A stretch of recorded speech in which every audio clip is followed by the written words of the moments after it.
Welcome to Unhinged Magi! Alright, we're going to have a good show today. This one's going to be great. Yes, we're going to figure out how to order a pizza online. Okay, so for all you pizza lovers, call your friends. Exactly. Send them this video. Send them this video. It's going to be very, very important. And pizza-y. Yeah. Alright, so. I don't think that's a word, by the way. No? No. Well, it's a new one.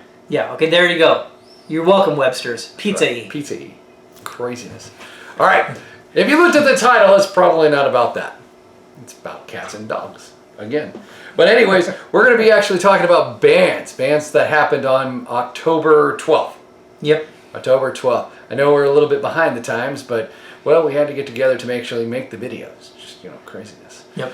All right. So, first up, well, I'm going to go ahead and talk about Lucky Clover. And it should be on the screen at some point. We'll just wait here until it shows up. Oh my gosh, it's covering up my face.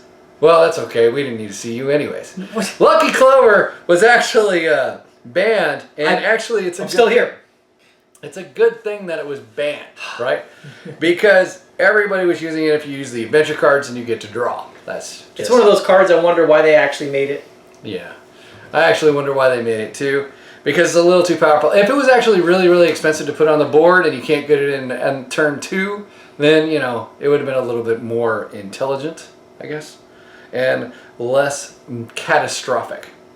The other ban I want to talk about is a little more closer to home, and that's Omnath, Locus of Creation. This guy right here, I don't actually own one. I do own one on Arena. Well, like you own a box that has him on the front. Yeah, I do. I do own a box, but he's hard to shuffle in a box. Yeah, he's terrible. You know, if you rip it out, people don't accept him as a playable card. Yeah, I can't really figure out why.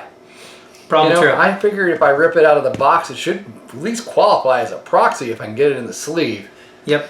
So, yeah, that ban, oh my gosh. I feel like maybe they jumped the gun kind of fast. Oh, yeah. Way jumped the gun. They said it was like 90%. 90% that they Which is pretty high, admittedly. It is. On Arena, that the win ratio was like super huge. But literally, all I did was put a whole bunch of kill cards for creatures, and I didn't have a problem with them. It didn't affect me at all ever again. Because it is a creature. It's a 4 casting cost creature. Sure, people were dumping lands, and they slap them down there. You know what you do when they slap it down there? You kill it. That sounds like a good plan. Or counter it on the way out. Counter it on the way out. Actually, I wasn't playing a deck with counter spells, but yeah. you know, you can't do that.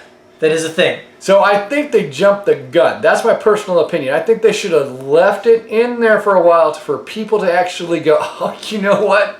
There are things that destroy creatures. And that's a more traditional way that Wizards used to go with a lot of these formats, is like when a card would dominate, they would wait for a while to see how the meta would shift and how people would adjust their decks to play against it. And then after the meta shifted and that card was pulled back, were the decks that played the card able to kind of reassert themselves? Or were those decks like permanently held down, but now like your entire meta like has to have creature killers in the deck? So there is something to be said, like if it's too warping, but the whole point is like you gotta wait a while to see if that actually plays out. You have to, because it was actually probably gonna fail eventually. A lot of people were playing it, don't get me wrong. I was running into it quite a bit, but every time I killed their card, they would rage quit, and that would be the end of the game. But that's like a separate, pretty funny thing. Yeah. I didn't get to play my one strategy? Oh, forget it. Yeah, exactly. If you only have one strategy in your deck, that's just dumb.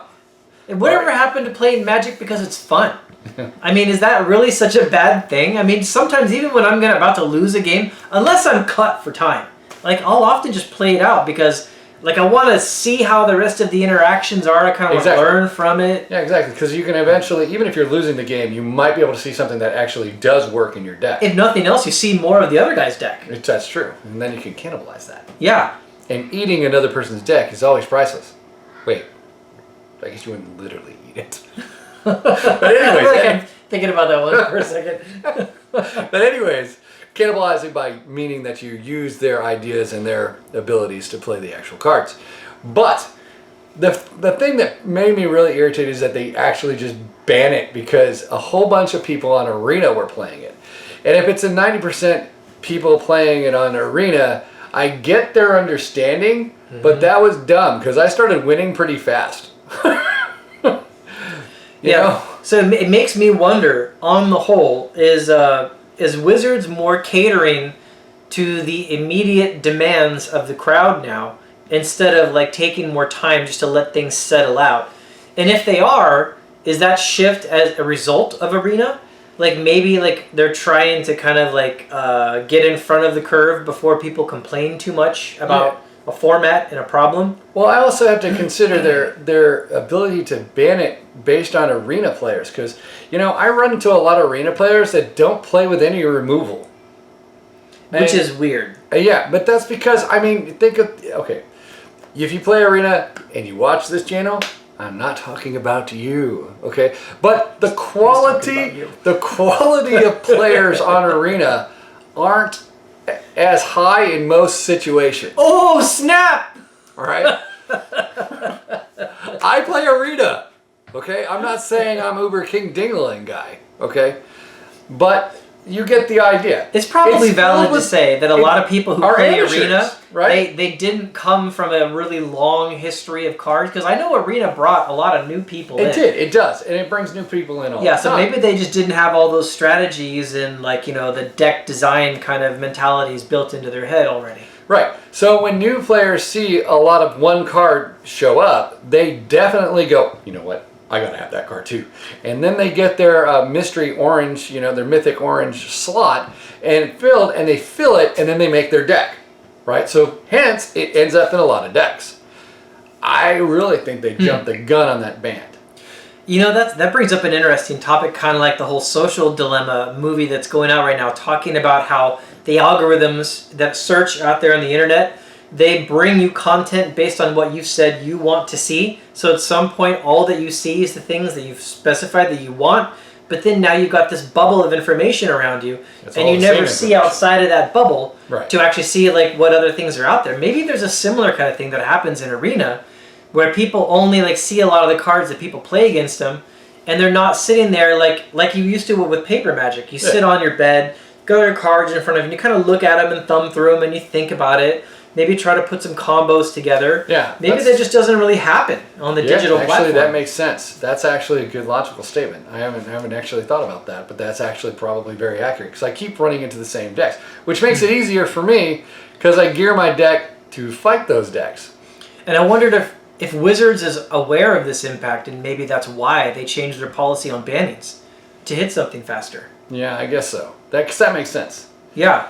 But it's in the same time, though, it's kind of tragic, because if everyone playing Arena isn't building decks and brewing and trying things, there's a whole aspect of Magic that they've missed. Well, I've got like as maximum amount of decks. I need more room because I keep changing everything. Yeah. I like cycling through a whole bunch of. Well, you're an old school player, so that's true. You're coming in with all these like strategies and stuff right off the bat. Yeah, that's true. But I also like, you know, doing anything that's not old school related and just try to, you know, wing it. there's my Rogue Milk deck is pretty fantastic. It has great overrun and cut right off the bat because of the small creature. So if you have a big creature kind of thing going on. Did that deck benefit quite a bit from Omnath being banned? Yeah, actually it did benefit from it being banned. I could lower my kill ratio for creatures just because of Omnath being gone. So, and I went for more of a counterspell scry into my deck kind of thing. But it works. But you know, you got to bring back Omnath. That you didn't give it long enough time to do anything. Oh, I don't think they'll admit they're wrong. I don't know if they're going to go that direction. Escape the Wilds is also banned, and what it does is escaped. It escaped. It exiles some cards off the top of your library. And then you may play exiled cards this way until the end of your next turn, and you may play an additional land, and which, you know, triggers really well with Omnath, which they banned. However, it also triggers really well with the Terror Dragon as well, but they didn't ban that. They did because people were playing it a lot.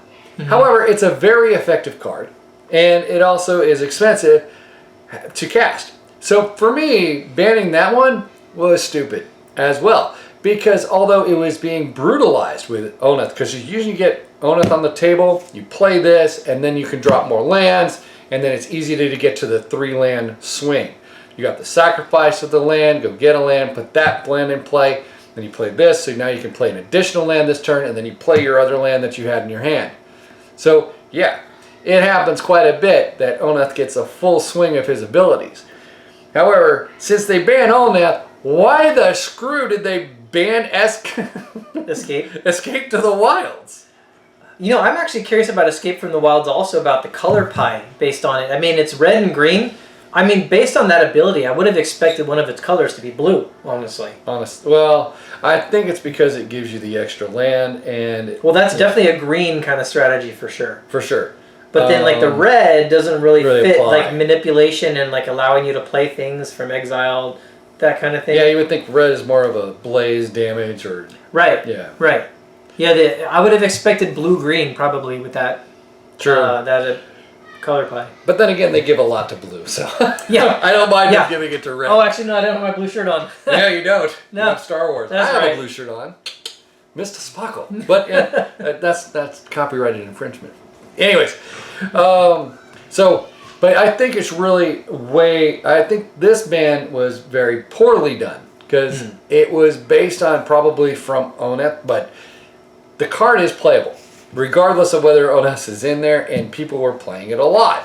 That doesn't bother me because it's, well, red-green. I mean, it is a spell. You can counterspell it. It's a 5 casting cost. You can prepare for it. You can try to remove from it. I mean, to me, that was just ridiculous because we have so many things that exile that we can play later inside red. That is actually a thing in red. You can actually exile cards, so that's probably why they gave it to red, because it exiles the cards. There's typical cards, or the recent cards. The recent cards. There are actually more red spells that exile cards that I can play until my next turn in red.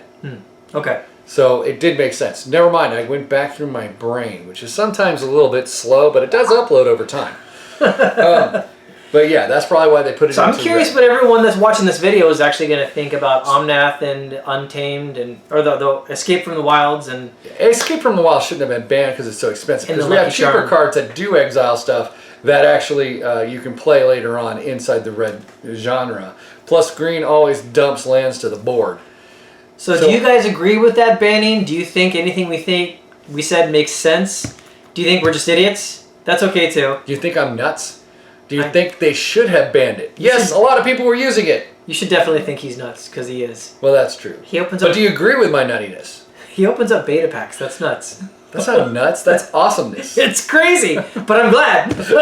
But it's crazy. But that's awesomeness. You got it. It is awesome. But should he have been banned? That is my question. Answer it below, or, well, nothing will happen to you. Just saying. Yeah. All right, hope you enjoyed this. Hope it was interesting. Thank you for subscribing. Hit the bell. And if you haven't subscribed, go ahead and do that now, because before it's too late, because at the end of the video, you won't be able to have another chance. Yep. Unless you see another video of ours. Yep. All right, talk to you again real soon. Bye, everybody. Hello and whoa. Sorry. My bad. 1, 2, 3. Welcome to Unhinged